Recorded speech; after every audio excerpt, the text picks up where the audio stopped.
the great people of Kericho, distinguished Kenyans, members of the diplomatic corps, guests, ladies and gentlemen, watu wa Kericho, hamjambo tena. Hello ladies and gentlemen, welcome back. So today being a Mashujaa Day, we are remembering our forefathers, the founder fathers of this nation. We are remembering people like Jomo Kenyatta, Gideon Moi. We are remembering our heroes, people like Moi Kibaki. Moi Kibaki is my hero. This man really contributed immensely to the growth of this economy. The rate at which the economy was growing during his time cannot be compared to any other time. Yes, and again we are remembering people like Ochieng Oneko, Odinga, Kungu Karumba, Ronald Ngala. We are remembering our sportsmen. We are remembering our footballers, among others. Well, it's only one day, actually it is yesterday, that our president landed into the country after a 3 days trip to China. Our president is actually doing a lot for this country. For that reason, we congratulate him. So yesterday, the president himself took his ample time to invite the opposition into the today's Mashujaa's Day. This man, he actually seen it, saw it wise that these people have also constantly ensured that the country is always on its toes. They keep checks and balances on how the government are doing their things. Well, so today I just want to introduce you to a speech that His Excellency Dr. William Samoei Ruto himself had with this great nation. His eloquent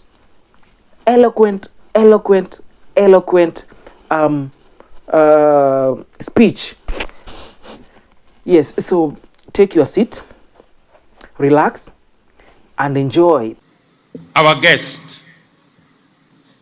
my friend Tete Antonio, Minister for Foreign Affairs, who is representing my brother, the President of Angola, who is in Kenya as we talk.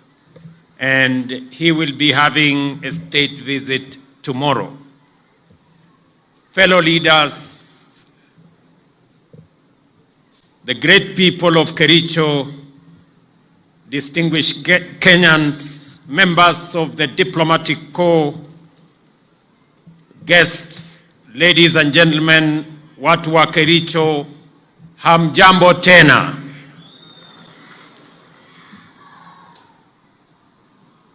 Kericho hamjambo. Kericho chamge. Omune. Kericho Bwana Yesu asifiwe. Hebu mnisalimie hewani nione hivi watu wa Kericho. Asanteni sana. Mashujaa Day is a celebration of the power of individuals to change the course of history and the destiny of a nation. It is a reminder that nations are driven forward and changed by individuals, ordinary men and women who believe they can make a difference and who believe they can change the status quo. The status quo in 1963 was a colonial state, the denial of basic freedoms and dignity. Deep inside many individuals then, they believed change was necessary and they took action. Individuals believe resulted in action and ultimate progress that made us the people we are today, an independent, democratic, progressive nation. Today, the status quo is a hunger for socio-economic transformation, one that most of us feel is long overdue, and we are rightfully so. The need for heroism is as urgent as it was in pre-independence Kenya. The power of individual action is still as powerful today as it was then. Our heroes today are on the farms, the markets, in factories, in offices, in construction sites, and in many other places. Our heroes are using their creativity to create content and shape culture. They are playing on fields, running on tracks, and working across many other fields. Every day, when we do our best, when we deploy our diligence, intellect, passion, creativity, hard work, and the sense of purpose, every day that we believe we can make a difference, we are changing our country. This is our call to Mashujaa, to the best of us, to be the best of us every day, and to move our nation forward. This is why we are focused on empowering Kenyans to be at their best on diverse fields by democratizing and innovating government services to ensure that we give as many Kenyans as possible the opportunity to be their best so that they can move our country, our nation forward into a destiny that we all share as a people. The Constitution guarantees Kenyans the right to the highest standards of health. Since independence, successive governments have made efforts in guaranteeing access to quality and affordable health care for Kenyans, but with limited success. There have been several attempts and efforts to achieve universal health coverage, one in 2003, in 2013, and in 2018. However, these efforts were met with little success. It is for this reason that the government of Kenya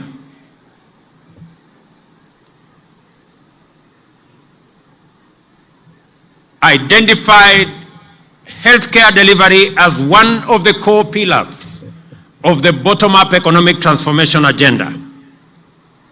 In the Kenya Kwanza Manifesto, we made several commitments towards the delivery of universal health coverage. These include the provision of a fully public financed primary health care, the installation of a digital health management information system, and the setting up of a fund for improving healthcare facilities across Kenya.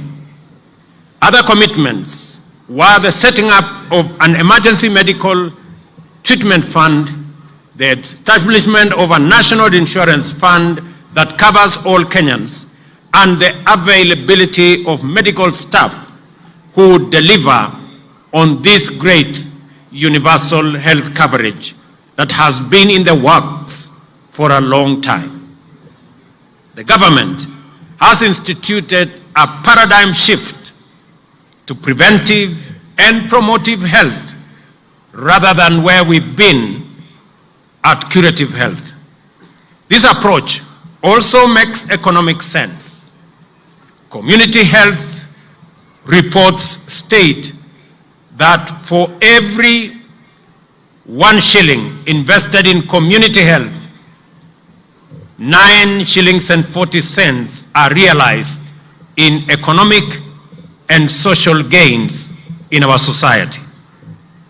In our plan, delivery of primary health services at community level will start with community health promoters. And we are very proud that they are represented in large numbers today in this very important Mashujaa Day. The work of the promoters will include basic preventive and promotive health, health education, basic first aid for the treatment of minor injuries and ailments at household level, and referral for facility-based healthcare. Each community health promoter is allocated 100 homes within their neighborhoods, and this will happen countrywide. Considering the pivotal role played by community health in attainment of universal health coverage, the long-term financial viability and sustainability of community health is contingent on enhanced domestic resources for health.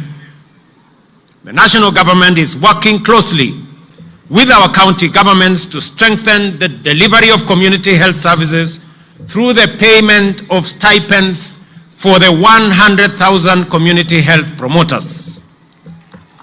This will be done on a margin basis, 50% contributed by the national government and 50% contributed by the county governments. The national government has already allocated Kenya shillings 3 billion annually for payment of these stipends, and it is my belief that counties will match up this fund so that we can enable these great heroes of our time to help us on the delivery of community health at the household level.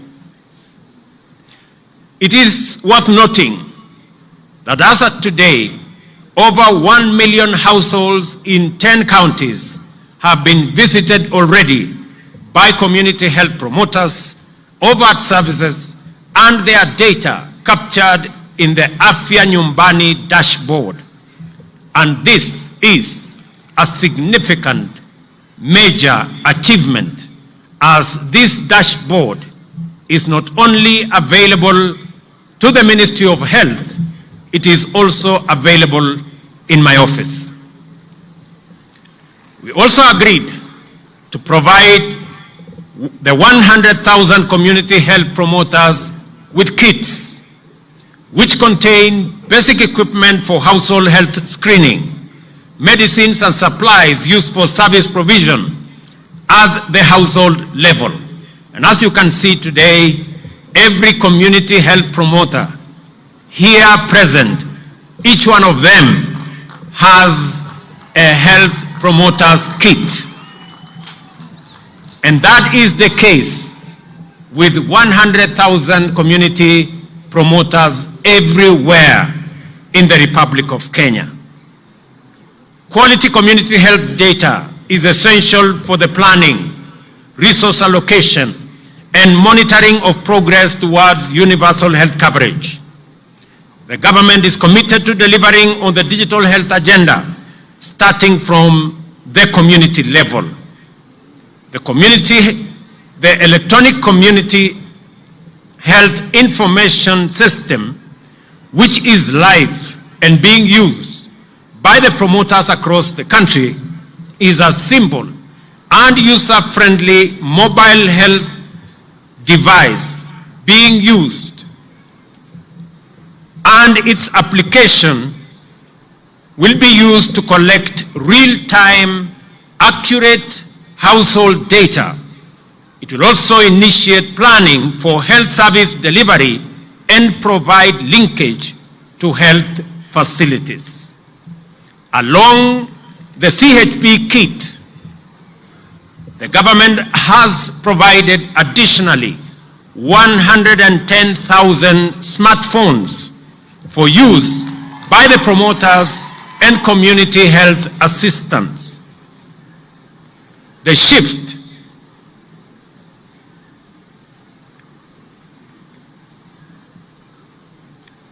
from curative to preventive health will further be strengthened by the promotive services provided by community health promoters at the household units and integration of preventive services at the primary health care level.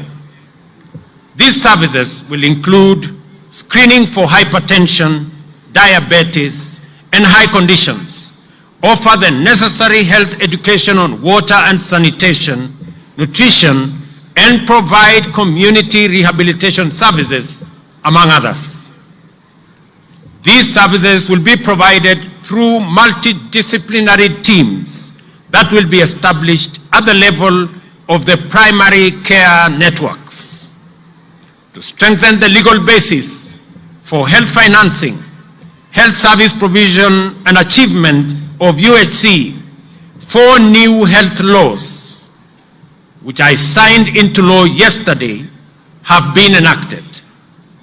These are the Community Health Insurance Act 2023, Primary Health Care Act 2023, Facility Improvement Act 2023, and Digital Health Act 2023. Health insurance coverage in Kenya is generally low at about 26%, with those at the bottom of the economic pyramid having the least coverage at only 5%. Many Kenyans incur catastrophic expenditure from out-of-pocket healthcare payments, while many more do not seek care at all when they fall ill because they simply cannot afford it. Over the last decade, several measures have been put in place to enhance the capacity of the National Hospital Insurance Fund to effectively deliver on its mandate. While these reforms and the initiatives therein have yielded significant progress, several gains and several gaps remain.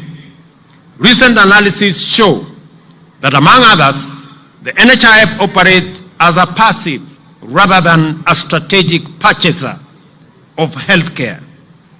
It is plagued by inefficiency and governance challenges and is potentially, unless addressed, financially unsustainable.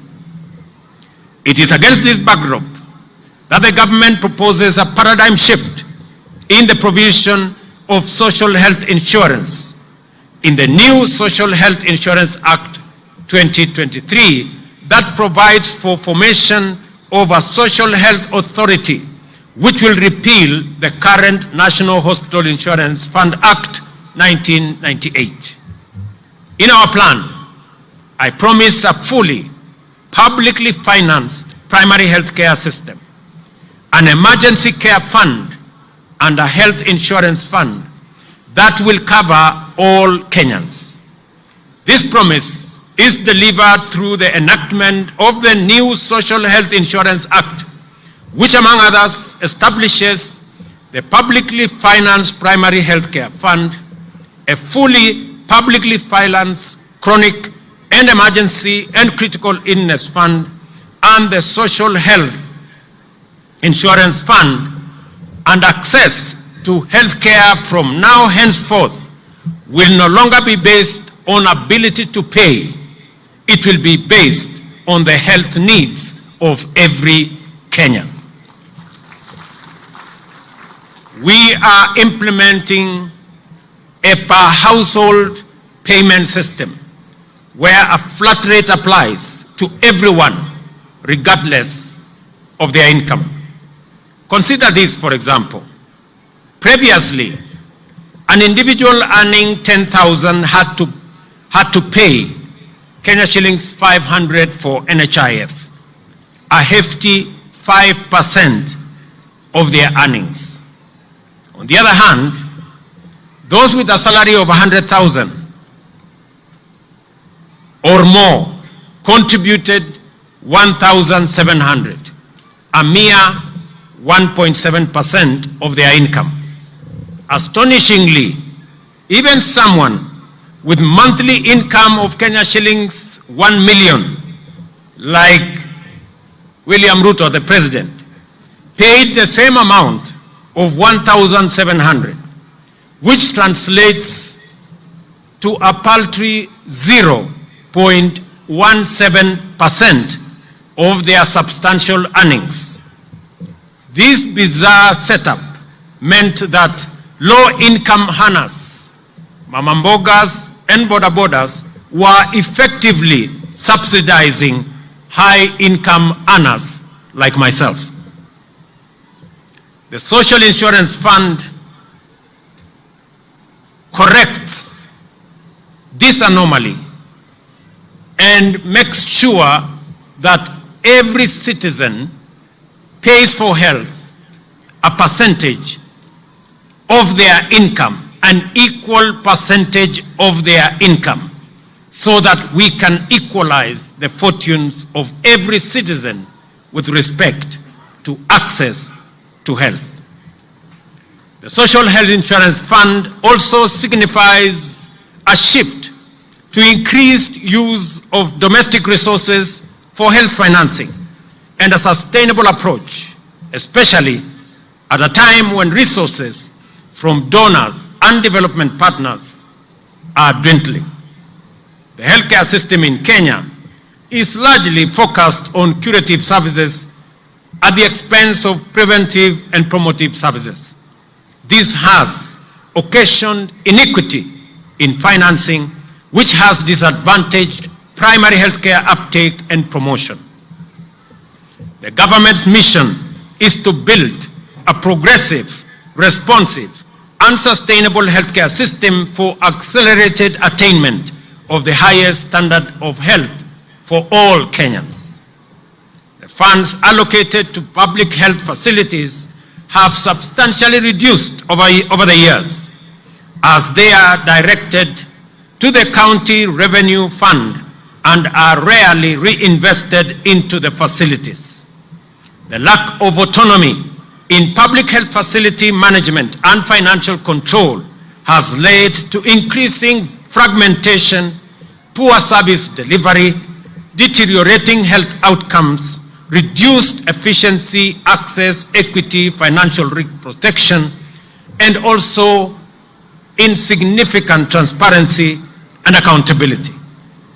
The Facility Improvement Financing Act corrects this situation and aims to structure the process and guide the counties on how to provide for retention, management, and use of revenue derived from health-related services rendered at public health facilities. The Act seeks to ensure a unified approach for health facility finance and management autonomy, where public health facilities are able to retain their funds and have autonomy to operate their facilities based on their priorities. This will improve availability of resources at the facility to provide adequate and equitable quality health services, increase efficiency, and thus improve health outcomes for all Kenyans. Kenya has made significant strides towards digital transformation, with many sectors leveraging on technology to enhance implementation of digital products and services. The health sector has made steady progress in digital technology transformation through implementation of digital solutions to manage and share and use data.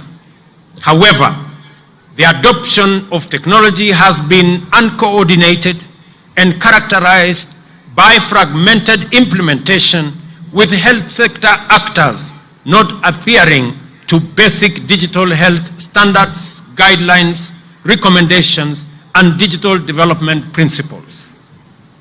These technologies have affected how health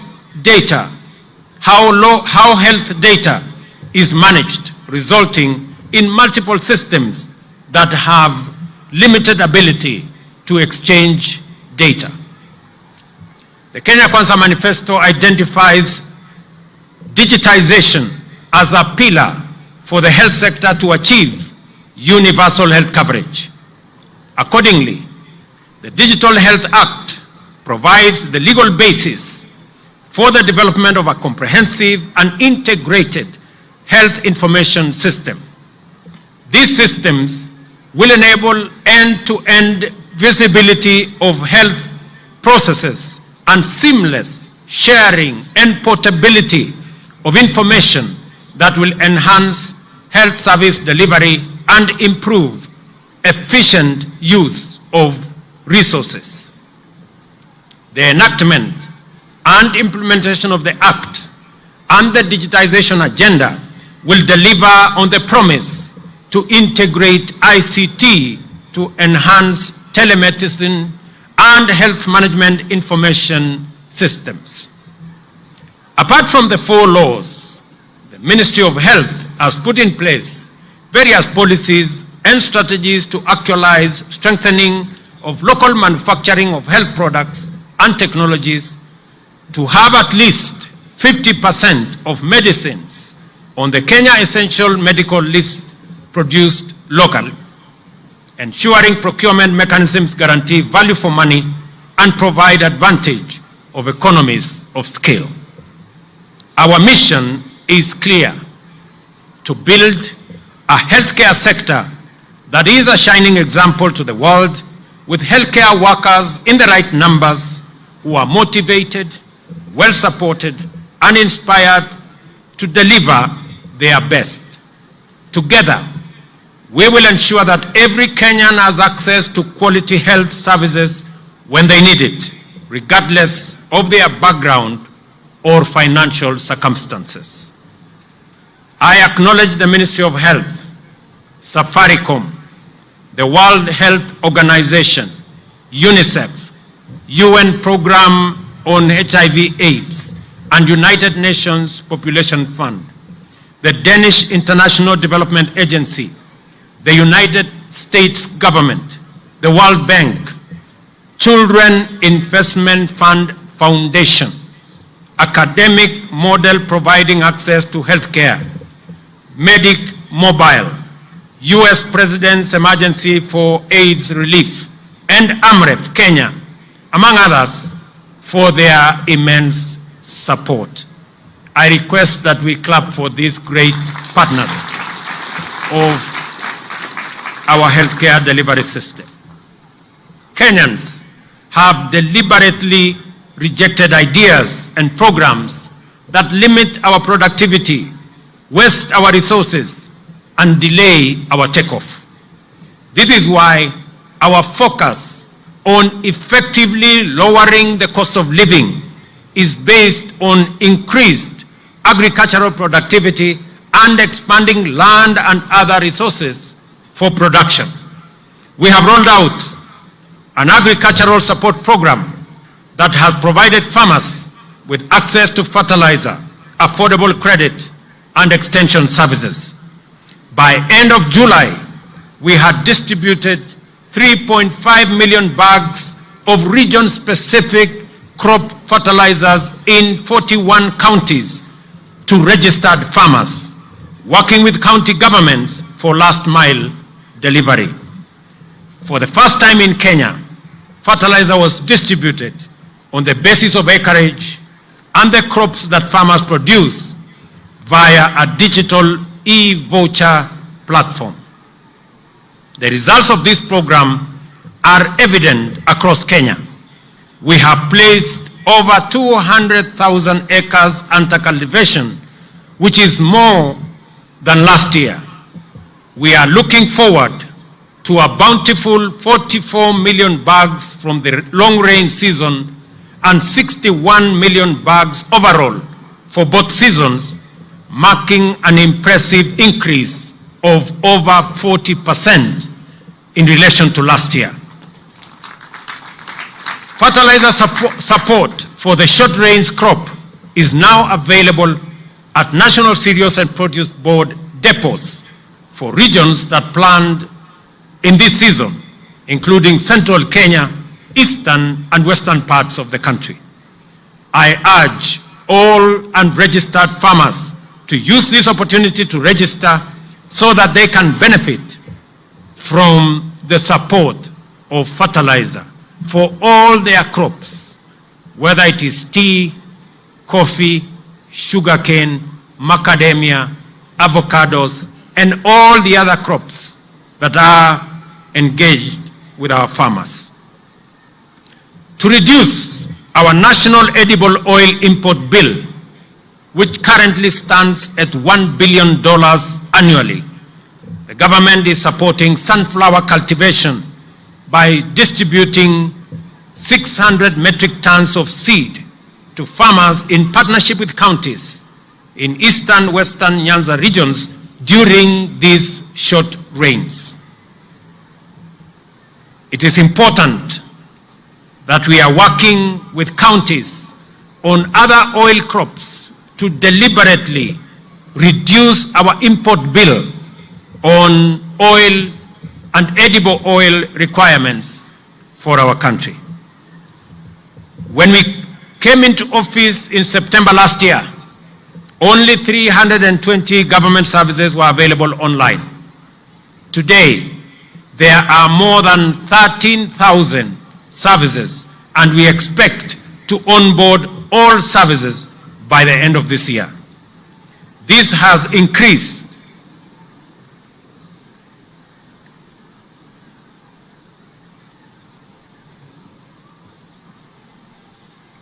efficiency. This has increased efficiency in service delivery, revenue collection, and enhanced accountability of government services and revenues. The government is currently rolling out the last mile 100-kilometer of fiber optic infrastructure throughout the country to improve health facilities, improve schools, judiciary offices in far-flung areas, and other public institutions. We are also concurrently setting up 25,000 Wi-Fi hotspots targeting fresh produce markets, bus parks, and other public spaces. We are also working with members of parliament in the setup of 1,450 ICT hubs in every ward in Kenya. And I am happy that the National Assembly has aligned the National Government Constituency Development Fund Act to actualize this strategic intent. Our goal is to spur e-commerce, the creative arts, and the digital economy, the frontier of our bottom-up economic transformation agenda.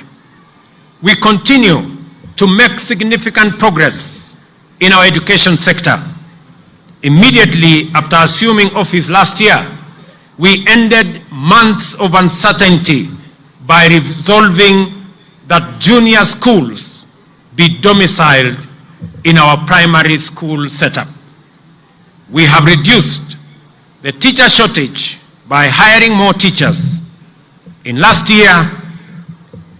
last 1 year, the Teacher Service Commission has recruited 56,000 teachers, which is half of the required number or half of the shortage that we have.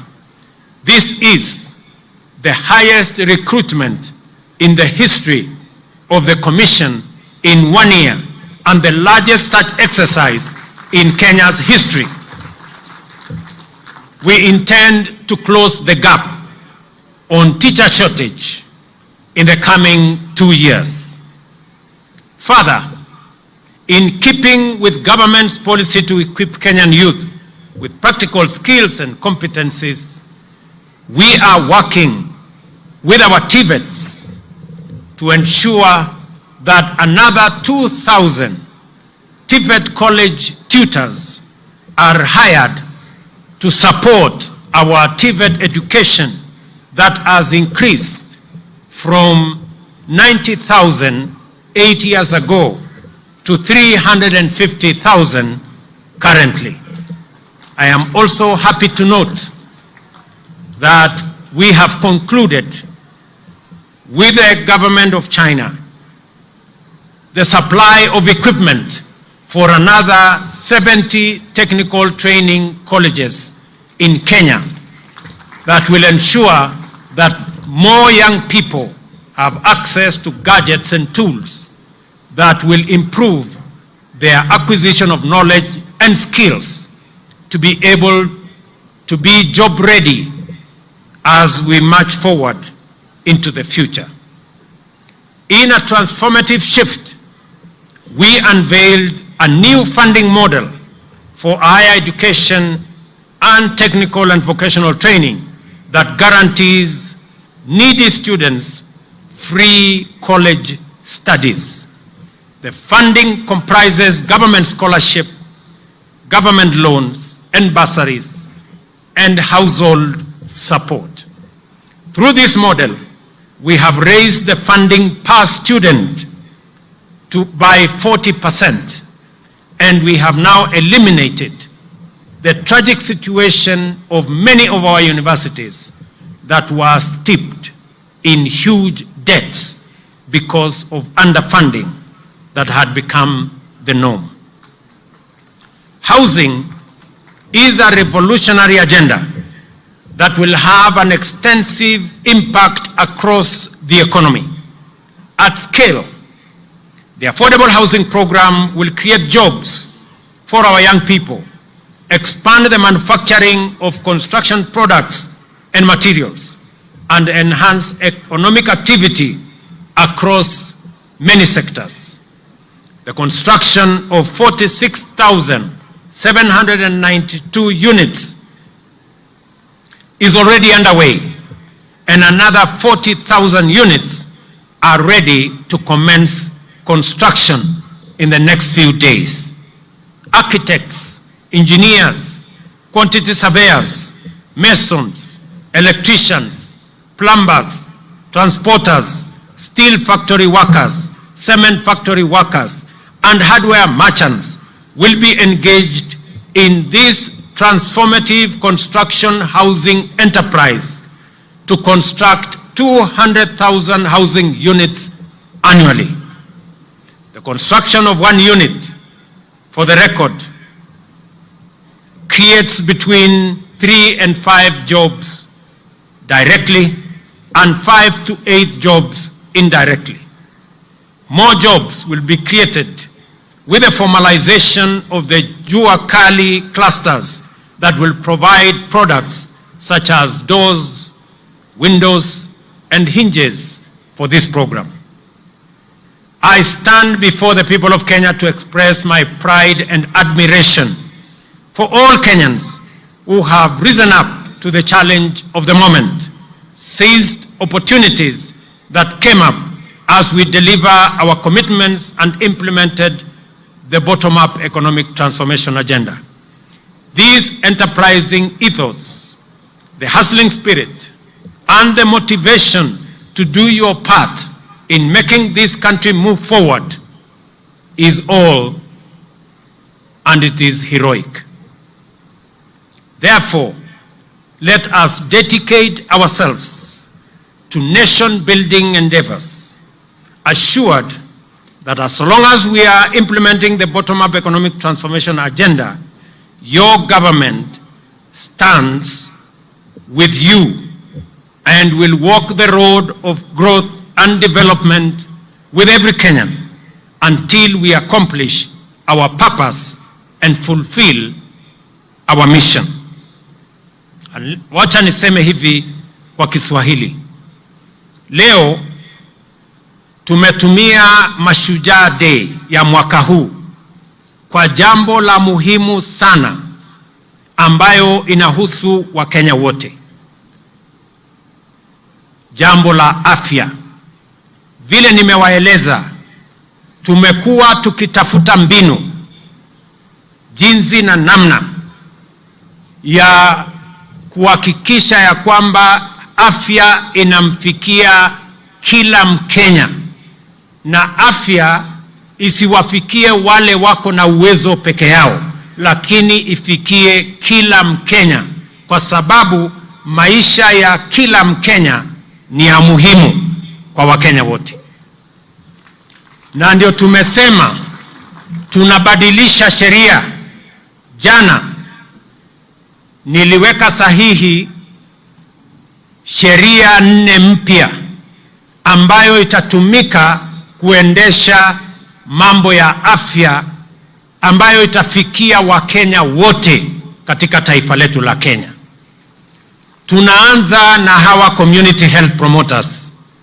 Hawa mashujaa wamekuwa wakifanya kazi ya afya kama volunteers kwa miaka nyingi. Na ndio tumesema tukienda mbele, kwa sababu hawa community health promoters wamefanya kazi ya muhimu, sasa tutawapatia vifaa. Jambo la pili, tutahakikisha ya kwamba watapata malipo kwa kazi mzuri wanayofanya kwa afya katika taifa letu la Kenya. Na jambo la pili, sheria mpya ambayo tumetengeneza itaturuhusu na itatupatia nafasi sote kama Wakenya kuchangia kwa mambo ya afya. Nataka niwaeleze ndugu wa Kenya mambo matatu ya muhimu kwa hii mfumo mpya ya afya ambayo tunazundua leo. Ya kwanza, pale katika level 1, 2 and 3 dispensary na health center, kila Mkenya atapatiwa matibabu bila malipo yoyote. Na gharama ya matibabu katika level 1, 2 and 3, gharama yake italipiwa na serikali ya Kenya kupitia kwa ile fund ya primary health. Jambo la pili, pale katika dispensary yako ya nyumbani na katika health center yako ya nyumbani, sasa Wakenya watajumuishwa katika usimamizi wa ile facility. Nyinyi katika kijiji yenu, katika mtaa wenu, nyinyi mtakuwa na kamati ya kushughulikia mambo ya afya katika dispensary yenu, katika health center yenu. Ndio kama hakuna dawa, nyinyi wenyewe mtashughulika, mjue na mtupatie habari ya kwamba hakuna dawa katika hii hospitali, ndio Wakenya waweze kupata nafasi ya kupata afya katika mahali karibu pale nyumbani. Kwa sasa Wakenya wengi wanaenda kwenye hospitali yenye iko mbali kwa sababu ile dispensary iko hapo karibu, haina dawa, haina wauguzi na haina service.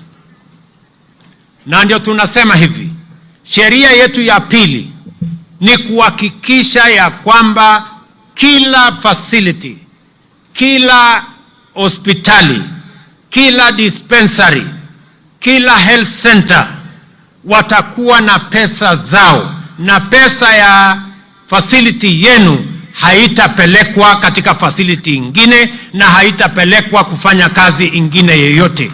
Itatumika katika hiyo facility yenu.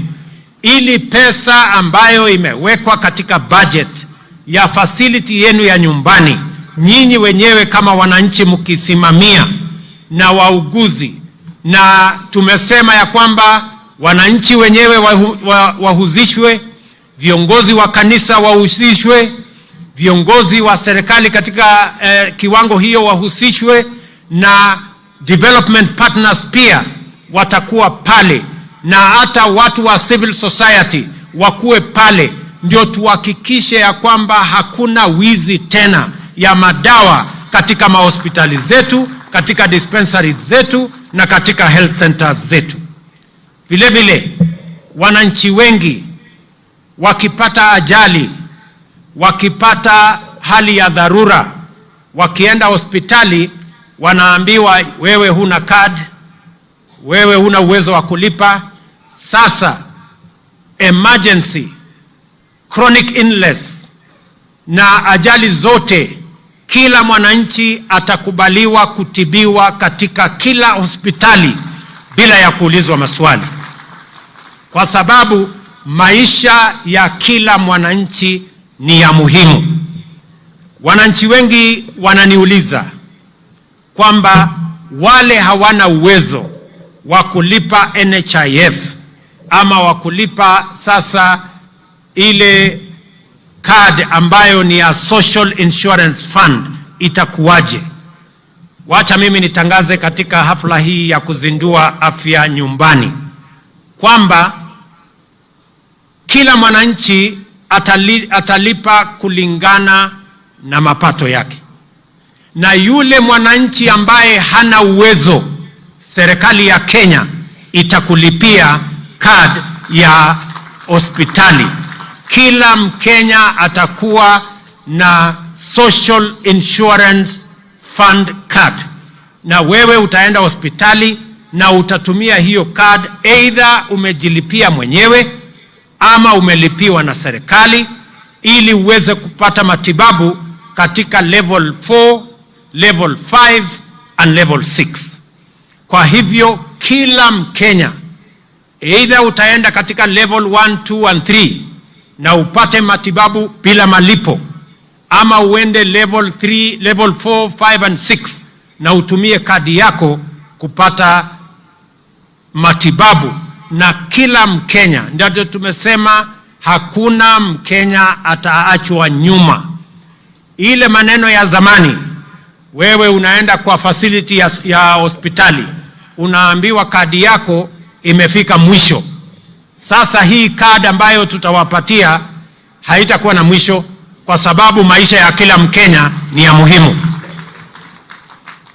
That card will make sure that if the limit is reached, then the chronic and illness fund will kick in and every Kenyan will be attended to. Hakuna Mkenya atafukuzwa hospitalini kwa sababu ya mambo ya malipo tena. Tunataka tuhakikishe ya kwamba kazi hiyo inafanyika. In conclusion, allow me to celebrate Kiprugut Chumo, the first Kenyan to win an Olympic medal, the first to win an Olympic medal by renaming this Kericho Green Stadium after him. I think he deserves it. Let me also say, for the people of Kericho, thank you very much kwa kutukaribisha katika mji wenu wa Kericho. Kwa niaba yangu, wacha mimi nirudie, kwa niaba yangu na sote tuliokuja hapa kuomba kura zenu, deputy wangu akiwa hapa, viongozi wale wengine wote wakiwa hapa, kwa watu wa Kericho tunawaambia asanteni sana kwa kura zenu. Watu wa Kericho, narudia, asanteni sana kwa kura zenu. Big up Kericho. Kale hii, kale gongoi mising. Jambo la pili, hapa Kericho, mimi niliwaeleza pale mbele ya kwamba mji wa Kericho hauna ardhi ya kufanya extension. Hapa Kericho imesongamana sana. Hii Kericho town ni town ndogo kwa sababu hakuna expansion program. Mimi nataka nitangaze ya kwamba nitarudi hapa mwezi ujao, kwa sababu ile ardhi ekari 1000 ambayo ilikuwa na matatizo hapa, hiyo matatizo yote sasa tumetatua kama serikali ya Kenya. Na sasa tutapata shamba ekari 1000 ya expansion development planning ya Kericho town, na wale wananchi wako pale tutawapanga katika mpango yetu ya affordable housing, ili kila Mkenya apate nafasi ya kusherehekea ushujaa wa taifa letu la Kenya. Vile vile nitarudi hapa hivi karibuni kwa mambo yenu ya hospitali, mambo yenu ya damu, kwa sababu haya ni mambo yako katika mipango yetu. We also celebrate Mzee Samuel Kipsoi Ngetich Chepsetion. I know you know him. An incredible entrepreneur who exemplifies the bottom-up story. A class 3 dropout, he pulled himself up through sheer determination to set up the Kipchimchim group of companies whose interests span various industries and employ thousands of Kenyans. Before his untimely death recently, he was working on West Valley Sugar Company that began milling operations last week. Fare thee well, Mzee Samuel Kipsoi Ngetich Chepsetion. You are a great inspiration to many young Kenyans and many citizens of our country that it is possible to rise up from humble beginnings and make a mark in the Republic of Kenya. Ladies and gentlemen, I want to thank you very much, na nataka niwaulize Wakenya wote mahali popote walipo leo, na niwahakikishie Wakenya wa taifa letu la Kenya ya kwamba nia yetu ni kuunganisha wananchi wote wa taifa letu la Kenya, na niwahakikishie Wakenya kutoka jamii zote, kutoka kaunti zote, kutoka pembe zote za Kenya ya kwamba hakuna Mkenya atabaguliwa na serikali ya Kenya kwa misingi ya kabila, dini ama siasa. Sisi ni ndugu moja wa taifa moja with a common destiny as a people of Kenya. Na mimi nataka niwahakikishie ya kwamba jukumu letu mbali na kuunganisha Wakenya ni kuhakikisha ya kwamba tunabadilisha taifa letu kwa miradi na mipango ya maendeleo. Nataka niwahakikishie ya kwamba sote tutaungana, tutafanya kazi kwa pamoja. Na wauliza ndugu zangu wa Kenya, kila mmoja wetu, ile kazi unafanya, ujue ya kwamba hiyo kazi unafanya, usihesabu ni kazi ndogo, usihesabu ni biashara ndogo, usihesabu ni mchango mdogo. Kila mmoja wetu, kwa yale yote mnafanya, ujue unachangia katika kubadilisha na kupeleka taifa letu la Kenya mbele. Na tutafanya yale yote yanawezekana kama serikali ya Kenya kuwashika mikono nyinyi mnaofanya bidii, mnaoamka mapema kuchangia katika kufanya kazi na kuendesha taifa letu la Kenya mbele. Nataka niwahakikishie ya kwamba sitarudi nyuma, sitafanya chochote ambayo itazuia Mkenya mwenzetu kufikia atma yake ama kufikia malengo yake. Nia ya serikali yetu, nia ya serikali ya Kenya, mpango ya serikali ya Kenya ni kumwezesha kila mwananchi awe bora kuliko alivyo sasa.